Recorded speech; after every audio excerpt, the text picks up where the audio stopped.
সমসাময়িক আন্তর্জাতিক বিষয় নিয়ে আলোচনা করতে আমাদের সঙ্গে যোগ দিচ্ছেন চট্টগ্রাম বিশ্ববিদ্যালয়ের আন্তর্জাতিক সম্পর্ক বিভাগের অধ্যাপক ডক্টর ফরিদুল আলম। ডক্টর ফরিদুল আলম, আপনাকে স্বাগত। প্রথমে জানতে চাইব, গাজায় যুদ্ধবিরতি ও জিম্মি মুক্তির যে চুক্তি হয়েছে হামাসের সাথে, সেটা ইসরায়েলি প্রধানমন্ত্রী নিজেই নিশ্চিত করেছেন। সেক্ষেত্রে আজ ইসরায়েলের মন্ত্রিসভায় একটি বৈঠক হবে। যুদ্ধবিরতি অনুমোদনের ক্ষেত্রে এই বৈঠকটি কতটা গুরুত্বপূর্ণ?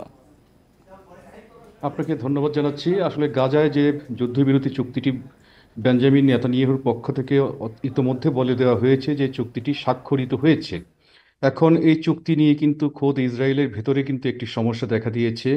নেতানিয়াহুর মন্ত্রিসভায় বৈঠক হবে এবং সেই মন্ত্রিসভায় ভোটাভুটির মধ্য দিয়ে ধারণা করা হচ্ছে যে এই চুক্তিটি হয়তো পাশ হবে, কিন্তু তারপরেও এই চুক্তি বিরোধী কয়েকজন মন্ত্রী আছেন যারা ইতিমধ্যেই তারা বলেছেন যে এই চুক্তিটি যদি কার্যকর হয় তাহলে তারা মন্ত্রিসভা থেকে পদত্যাগ করবে।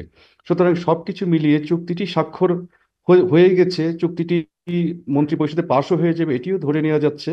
কিন্তু এই চুক্তির বাস্তবায়ন প্রক্রিয়াটি কিরকম হবে, কেননা আপনাদের সংবাদেই যেটি আপনারা প্রচার করছিলেন এবং আমরাও যেটি বিভিন্ন জাতীয় এবং আন্তর্জাতিক গণমাধ্যমে দেখছিলাম, যে এই চুক্তিকে কেন্দ্র করে কিন্তু আপনার ইসরায়েলের ভেতরে যেমন সমস্যা হচ্ছে রাজনৈতিক জায়গা, ঠিক তেমন কিন্তু এই চুক্তি স্বাক্ষর হয়ে যাওয়ার পরেও তারা আজকেও কিন্তু তারা হামলা চালিয়েছে।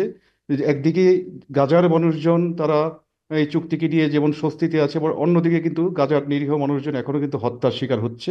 সুতরাং এই চুক্তিটিকে কেন্দ্র করে এই চুক্তিটি যে একটি লাস্টিং হবে এবং এটি যে একটি খুব সাস্টেনেবল একটি চুক্তি হতে যাচ্ছে, সেটিকে কিন্তু আমরা খুব একটা বেশি আশা করতে পারছি না এখনো পর্যন্ত।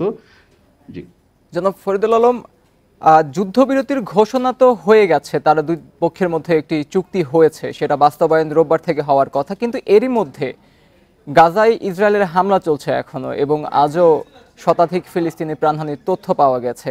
এই অবস্থার মধ্যে গাজার যুদ্ধবিরতির চুক্তি কি ভেস্তে যেতে পারে বা নতুন কোনো ধরনের সংকটের আশঙ্কা করা হচ্ছে কি?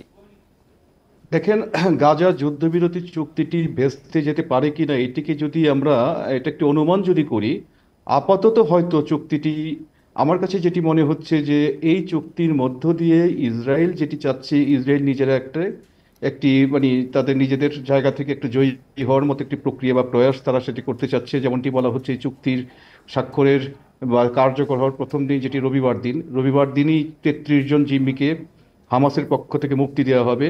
আবার অন্যদিকে যেটি বলা হচ্ছে যে ইসরায়েলের ভেতরে একটি অসন্তোষ রয়েছে যে 33 জন জিম্মিকে মুক্তি দেওয়া হবে, কিন্তু ইসরায়েলের কাছে তো প্রায় 2 শতাধিক বা 200-র কাছাকাছি জিম্মি হামাসের হাতে বন্দী রয়েছে। বাদ বাকি জিম্মিদের অবস্থা কি? সুতরাং এটি নিয়ে একটি প্রশ্ন আসতে পারে, এটি নিয়ে একটি ক্ষোভ দেখা দিতে পারে জাতীয় পর্যায়ে এবং রাজনীতিবিদদের মধ্যে। সুতরাং এই সব কিছু মিলে এই চুক্তিটি আসলে কার্যত আমার কাছে যেটি মনে হচ্ছে, কিছু জিম্মি নিয়ে আবারও হয়তো ইসরায়েলের পক্ষ থেকে গাজার উপরে যে হামলা হবে না, এটিকে কিন্তু আমরা ধরে নিতে পারছি না। কেননা চুক্তি স্বাক্ষর হয়েছে ঘোষণার পরেও যখন গাজাতে হামলা হয়েছে, এরপর কিন্তু আমরা ইসরায়েলকে বিশ্বাস করতে পারছি না যে চুক্তিটি কার্যকর হবে, যেটি রবিবার দিন, বা যদি বলা হচ্ছে যে চুক্তিটিকে হাইকোর্টে যদি চ্যালেঞ্জ করতে হয় তাহলে 24 ঘন্টা সময় পাওয়া যাবে, সেই ক্ষেত্রে সোমবার দিন চুক্তিটি কার্যকর হবে। কার্যকর হওয়ার পরেও যে এই ধরনের হামলা চলবে না, সেটিকে কিন্তু বলা যাচ্ছে না। সুতরাং আমরা এখনো পর্যন্ত আমার মনে হয় যে আগামী 2 দিন অপেক্ষা করতে হবে, যে চুক্তি যেদিন কার্যকর হওয়ার কথা রবিবার বা সোমবার, সেই সময় থেকে পরবর্তী কয়েকদিন কি অবস্থায় যায় সেটিকে দেখার জন্য কিন্তু আমরা খুব বেশি আশান্বিত হতে পারছি না। জনাব ফরিদুল আলম, সোমবার 20 জানুয়ারি সোমবার আসলে এই নবনির্বাচিত মার্কিন প্রেসিডেন্ট ডোনাল্ড ট্রাম্প শপথ নিতে যাচ্ছেন। এর ক্ষমতা গ্রহণের পর হামাসের প্রতি ট্রাম্পের অবস্থানটা কেমন হতে পারে মনে করছেন আপনি? দেখেন, হামাসের প্রতি ট্রাম্পের অবস্থান বরাবরই ভীষণ কঠোর এবং ইসরায়েলের প্রতি ট্রাম্পের অবস্থান বরাবরই ভীষণ বন্ধুত্বপূর্ণ। বিশেষ করে বেঞ্জামিন নেতানিয়াহুর সাথে ট্রাম্পের একটি খুবই ঘনিষ্ঠ সম্পর্ক রয়েছে। সুতরাং জো বাইডেনের সময় ইসরায়েলের প্রতি মার্কিন যুক্তরাষ্ট্রের যে সমর্থনটি অব্যাহত ছিল, সেই সমর্থনটি কোনোভাবেই ট্রাম্পের দায়িত্ব নেওয়ার পর কমে যাওয়ার কোনো কারণ নেই। এবং উপরন্তু আমরা যেটি বলতে পারি, ট্রাম্প যেমনটি ঘোষণা দিয়েছিলেন যে যদি কোনো যুদ্ধবিরতি তিনি দায়িত্ব গ্রহণের আগে বা 20 তারিখের মধ্যে না হয় তাহলে নরকের স্বাদ গ্রহণ করতে হবে। অর্থাৎ এই ধরনের হুমকি দিয়েই কিন্তু বোঝা যায় যে ডোনাল্ড ট্রাম্প আসলে হামাসের উপর খুব বেশি সন্তুষ্ট নন। শুধু হামাস নন, তিনি মধ্যপ্রাচ্যে ইসরায়েল বিরোধী যে শক্তিগুলো আছে সেই সমস্ত শক্তিগুলোর বিরুদ্ধেই কিন্তু তিনি লড়াই করার জন্য এক ধরনের মানসিক প্রস্তুতি নিয়ে রেখেছেন, এবং সেখানে ইরানও রয়েছে।